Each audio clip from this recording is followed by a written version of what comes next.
The U.S. electoral battle has now reached a crucial stage. It is the final day for Americans to cast their votes. Over 100 million people have already voted. The two candidates, U.S. President Donald Trump and his Democratic challenger Joe Biden, are already crisscrossing the country to make the final pitch to voters before the country chooses its next leader. President Donald Trump had 5 electoral rallies across 4 states: North Carolina, Pennsylvania, Michigan and Wisconsin. During a rally in Pennsylvania, Donald Trump yet again cast doubts regarding the mail-in ballot system. Election officials in the state are allowed to count ballots that are received 3 days after the election night. Pennsylvania's top court ordered an extension until the 6th of November. They have ruled that ballots can be counted even if there is no clear postmark, as long as there is no proof that the ballot was mailed after the elections closed. The U.S. Supreme Court refused to block that decision. However, Donald Trump is having a hard time trusting the process. Take a listen in.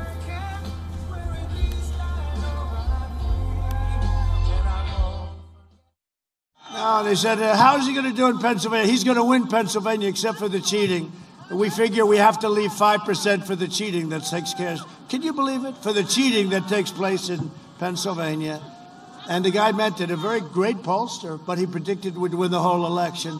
But the question was, what about Pennsylvania? He said, well, you have to leave 5% for the cheating. And when the Supreme Court gave you an extension, they made a very dangerous situation. Donald Trump and Vice President Mike Pence made a joint appearance at a crowded rally in Michigan.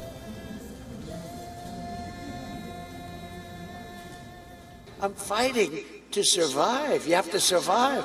Very few people would have survived. They would have been in the corner.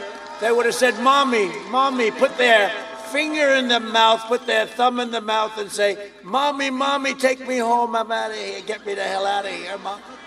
You're going to be watching some very good television tomorrow night.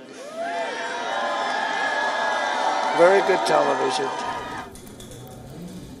Meanwhile, Twitter has flagged Donald Trump's tweet in which he called the Supreme Court's decision on voting in Pennsylvania dangerous. The platform added a disclaimer to that tweet, saying it might be misleading. On the other hand, presidential nominee Joe Biden took a dig at what he calls Trump's macho man image. He reiterated that America has become the laughing stock before the world because of Donald Trump, and accused him of not being able to stand up against Russia once again. During his final campaign rallies, Biden has been urging black voters to help him win one of the most crucial states, that's Pennsylvania. Trump likes to portray himself as a tough guy, the macho man. Wouldn't you like to have a shot? Anyway, the macho man. And can you believe we're a president who acts like Vladimir Putin's puppy? Putin put bounties on the heads of American soldiers in Afghanistan, where I've been to many times. It's a rough area, man. But Trump has talked to him 6 times since then, and he's been frightened to say or challenge him at all. Donald Trump isn't strong, he's weak.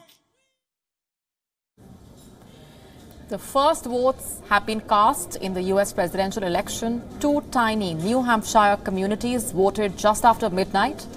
The results in one of the hamlets of Dixville Notch were a sweep for Joe Biden, who won the town's 5 votes.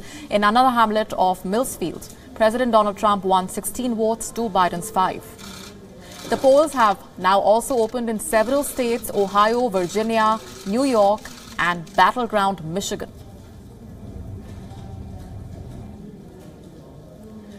Joining us live on the broadcast this minute is India's former permanent representative to the United Nations, Saeed Akbaruddin. Thanks very much, sir, for speaking with us. What's your reading of the record number of early voters? Do you think that is a message in itself? Yes. The U.S. has just ended a phase of what perhaps was the most polarizing electoral campaign in recent times. At times, it was surreal. It was certainly one of the most divisive, and it was in the context of a pandemic where more than 230,000 people had died. So obviously, it's a unique phenomenon. Added to that, nearly 100 million voters have cast their votes either through mail-in ballots or through early voting. Now, this is something like 72% of what was the figure last time. It is assumed that this time the voting will be much larger, something in the vicinity of 150 to 160 million votes. Even then, the majority of the votes have already been cast. What remains is a single day's balloting, which will perhaps lead to another 50 or 60 million votes, which is unique. It's never happened in the history of the United States or perhaps elsewhere that so many ballots were provided prior to the day of voting. So all that is now required is to wait and see how this patchwork of balloting that is provided in different US states plays out, and then look forward to the outcome. Right, as you mentioned, it's a campaign that has been extremely polarized, coming at a time when racial tensions in America are on the rise. Will this election, and to what extent, prove to be a turning point for the United States, which stands as divided as ever today? Yes, in terms of platforms, there is a clear division on every aspect of the issues on the table. If you take the top 10, 12 issues, each of these, there is a clear divide, starting from perhaps handling the pandemic. There are votaries of the Democrats who feel that science should pave the way towards action by the executive. On the other hand, President Trump and his administration feels that it's important to open up the economy even while the pandemic is raging. So obviously, there are sharp differences. You move on to healthcare. You move on to issues of taxation. For example, Vice President Biden hopes that if he wins, he will increase the corporate tax rate from 21% now to 28%. If you remember, President Trump touts that as his biggest achievement of bringing down tax rates.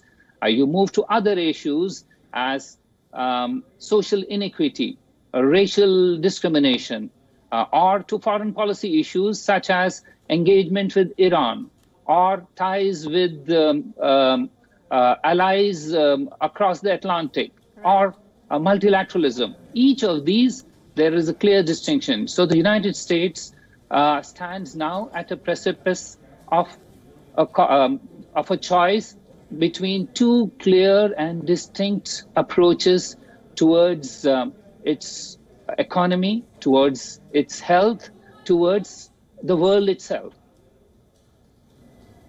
Indeed, Syed Akbaruddin, thanks very much indeed for joining us with those perspectives. All eyes on the latest coming in from the United States.